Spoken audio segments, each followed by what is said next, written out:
अगर आप ये वीडियो देख रहे हो तो या तो इंस्टाग्राम और यूट्यूब पर स्किन केयर की वीडियोस देख देख कर आप में जाग चुका है कीड़ा स्किन केयर करने का, या फिर कुछ लड़के होते हैं जो कि नेचुरली स्किन केयर ज्यादा करना चाहते हैं। चाहे आप इन दोनों कैटेगरी में से कोई भी हो, आप सही वीडियो में आए हो। इस वीडियो में हम बात करेंगे कि मेन को क्यों स्किन केयर करनी चाहिए, और अगर आप सिंपल स्किन केयर करना चाहते हो तो आपको क्या करना है, और आप अगर एडवांस लेवल की स्किन केयर करना चाहते हो तो आपको क्या करना है। इस वीडियो में मैं आपको आपके प्रोफेशन के हिसाब से भी स्किन केयर बताऊंगा, ताकि थोड़े बहुत एडजस्टमेंट के साथ आप अपने लिए स्पेसिफिक स्किन केयर जो है वो बना सके। तो सबसे पहले बात करते हैं कि क्यों आप अपनी गर्लफ्रेंड या वाइफ की स्किन केयर अपने फेस पे नहीं लगा सकते हो। आपको थोड़ी सी डिफरेंट स्किन केयर चाहिए, क्योंकि मेन की जो स्किन होती है वो फीमेल से थोड़ी अलग होती है। सबसे पहले तो आपकी स्किन थिकर और टफ होती है, क्योंकि आप में टेस्टोस्टेरोन ज्यादा है। सो टेस्टोस्टेरोन की वजह से 25% का फर्क आ जाता है थिकनेस पर। अब इसका बैड पार्ट ये है कि आपकी स्किन ऑयली होने का, एक्ने होने के चांसेस ज्यादा होते हैं। बट इसका गुड पार्ट ये है, अगर स्किन ऑयली है तो टिपिकली आपको एज के साथ रिंकल्स कम पड़ते हैं। दूसरा कारण है फास्टर कोलेजन डिक्लाइन। जो मेन होते हैं उनके 40 इयर्स के बाद जो है कोलेजन ड्रामेटिकली रिड्यूस होने लगता है। यही चीज फीमेल्स में होती है, बट वो मीनोपॉज के बाद होती है, तो उनके पास हमसे कुछ साल एक्स्ट्रा होते हैं। इसके अलावा जो मेन है वो टिपिकली ज्यादा आउटडोर वर्क करते हैं, ज्यादा स्पोर्ट्स में इंटरेस्टेड रहते हैं। इसके कारण वो पोल्यूशन, सन से ज्यादा एक्सपोज्ड होते हैं, बाहर का खाना ज्यादा खाते हैं, और इसके वजह से कोलेजन ब्रेकडाउन फास्टर होता है। इसके अलावा होता है शेविंग। शेविंग से हमारे स्किन में एक्सफोलिएशन तो होता है, ये अच्छी बात है, बट उसके अलावा हमें इनग्रोन हेयर होता है, रेजर बम्प्स होते हैं, और कई बार स्किन इरिटेशन भी होती है। और उसके बाद जो हम आफ्टर शेव लगा लेते हैं, जिससे कि हमें बहुत इरिटेशन होती है हमारी स्किन को, वो भी हमारे स्किन को बहुत डैमेज करती है। और फाइनली अपनी स्किन को निग्लेक्ट करना। लड़के यूजुअली अपने स्किन को लेके थोड़े कॉम्प्लेसेंट होते हैं, इतना ज़्यादा स्किन केयर नहीं यूज़ करते, ध्यान नहीं देते अपने स्किन का, डाइट का ध्यान कम देते हैं, और इसके कारण उनकी स्किन जल्दी डल हो जाती है, और उसके बाद वो आते हैं मेरे पास। तो पहले मैं आपको सिंपल स्किन केयर रूटीन बताता हूँ मेन के, क्योंकि ज़्यादातर जो लड़के होते हैं वो थोड़ा स्किन केयर करना चाहते हैं। ये करने में आपको केवल 2 मिनट लगेंगे। तो बेसिक स्किन केयर में आपको 3 चीज़ें करनी है: क्लेंस, नरिशमेंट एंड प्रोटेक्ट। तो सबसे पहले हम बात करते हैं फेस वॉश के। फेस वॉश में हमें बार सोप्स यूज़ नहीं करने चाहिए।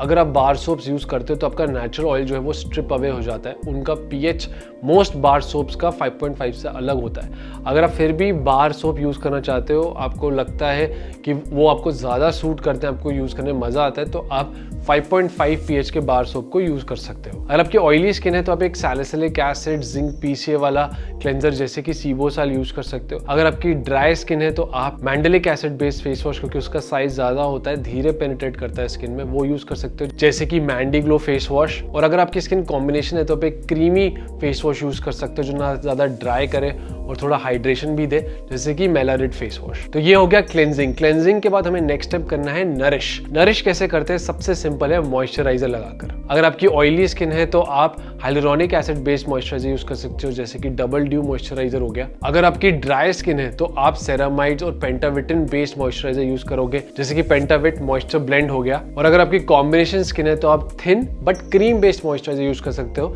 जैसे कि ओराइजा हो गया। और स्टेप 3 होगा प्रोटेक्ट।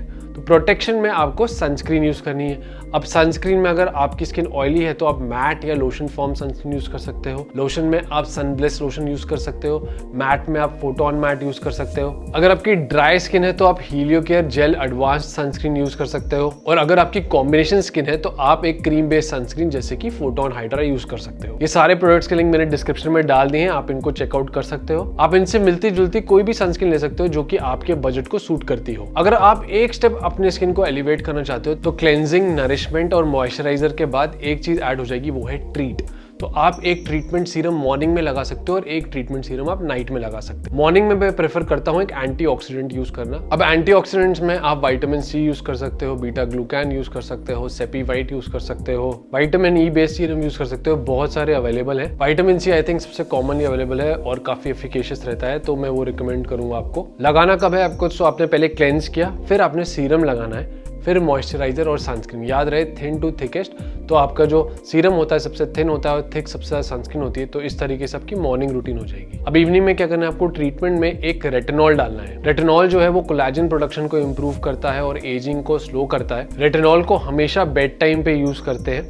दोनों विटामिन सी और रेटिनॉल के कुछ सीरम्स का लिंक मैं नीचे डिस्क्रिप्शन में डाला है, आप इनको चेकआउट कर सकते हो। अब कुछ स्पेसिफिक कंडीशन के बारे में बात कर लेते हैं, जैसे कि मान लो आपका मेनली ऑफिस जॉब है, आप ज़्यादा सन में नहीं जाते हो, आप एसी एनवायरनमेंट में ही सारा दिन रहते हो, तो आपको क्या यूज़ करना चाहिए। तो इस केस में आपको एंटीऑक्सीडेंट मॉर्निंग में ज़रूर यूज़ करना चाहिए, क्योंकि जब अपने ऑफिस में जाओगे तो आपको वहाँ स्क्रीन एक्सपोजर होगा, आप लैपटॉप की लाइट को देखोगे तो उसमें ब्लू लाइट होती है, और ब्लू लाइट जो होती है वो कुछ हद तक आपकी एजिंग और स्किन डलनेस में कंट्रीब्यूट करती है। तो ब्लू लाइट फिल्टर वाली सनस्क्रीन आती है, जैसे कि ब्लू ब्लॉक जेल, जो कि आप यूज़ कर सकते हो, और इस सनस्क्रीन से नीचे आप एक एंटीऑक्सीडेंट सीरम यूज़ कर सकते हो, जो मैंने आपको पहले बताया। दूसरा हो सकता है कि आप कोई कंस्ट्रक्शन वर्कर हो, आर्किटेक्ट हो, आपका बार बार साइट विजिट होता है, अगर ये सब है तो डेफिनेटली आपको सन, डस्ट, पोल्यूशन का खूब एक्सपोजर है। इस केस में आपको क्या करना है, इस केस में क्लेंजिंग बहुत इंपॉर्टेंट हो जाता है, एक डीप क्लेंजिंग, जैसे कि आप एज़लिक एसिड 10% बेस्ड क्लेंजर यूज कर सकते हो, एजी क्लियर क्लेंजर के नाम से ये आता है। इसके अलावा एक अच्छी सनस्क्रीन तो आपको यूज करनी है, जिसको आपको रीअप्लाई करना है आफ्टर एवरी 3 आवर्स, अगर आपका सन एक्सपोजर 3 आवर्स से ज्यादा का है। और क्या आप ऐड कर सकते हो ओरल एंटीऑक्सीडेंट। ओरल एंटीऑक्सीडेंट में पॉलीपोडियम ल्यूकोटोमस एक बहुत अच्छी चॉइस है,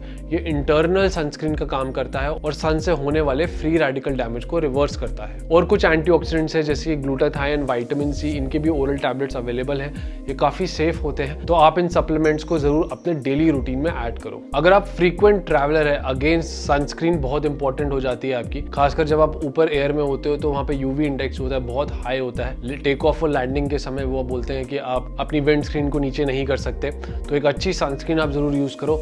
इसके अलावा आप एक मिस्ट अपने साथ रख सकते हो। मिस्ट जो होती है वो फेस में थोड़ी फ्रेशनेस देती है, ये यूजुअली कई सारे फ्लावर्स से नेचुरल एक्सट्रैक्ट्स होते हैं, इनमें नायासिनामाइड होता है, तो अगर ट्रैवलिंग के बाद आपको इमीडिएटली किसी मीटिंग में जाना है तो आप मिस्ट स्प्रे करके जा सकते हो। जो लोग ट्रैवल करते हैं उनको अपनी डाइट का खास ध्यान रखना चाहिए, क्योंकि यूजुअली हम लोग ज्यादा जंक खा लेते हैं। प्रोटीन इंटेक आपको बिल्कुल कॉम्प्रोमाइज नहीं करना है, और आप फ्लाइट में जब भी ऑप्शन चुनते हो तो आप लो ग्लाइसेमिक इंडेक्स यानी कि नॉन शुगरी आइटम्स और नेचुरल आइटम्स ज्यादा प्रेफर करो। अब अगर आप स्किन केयर के और शौकीन हो, आपको सिंपल स्किन केयर आप कर लेते हो, आपने नेक्स्ट स्टेप कर लिया है जिसमें कि आपने ट्रीटमेंट भी ऐड कर ली है, और आप इससे भी ऊपर जाना चाहते हो, तो आप अपने डर्मेटोलॉजिस्ट के पास जा सकते हो। 3 चीजें मैं आपको रिकमेंड करता हूं जो आपको रेगुलरली करवानी चाहिए, जिससे कि आपकी स्किन जो है वो बिल्कुल भी एज नहीं होगी। सबसे पहले है लेजर टोनिंग। लेजर टोनिंग एक ट्रीटमेंट रहती है जिससे कि आपका जो कोलाजन है वो इंक्रीज होता है और मेलानिन ब्रेकडाउन होता है। ये सबसे बेसिक ट्रीटमेंट है, इसमें कोई भी डाउन टाइम नहीं है, 100% सेफ है, वाइडली अवेलेबल है, बहुत ज़्यादा खर्चा नहीं है। आप 2-3 महीने में कभी भी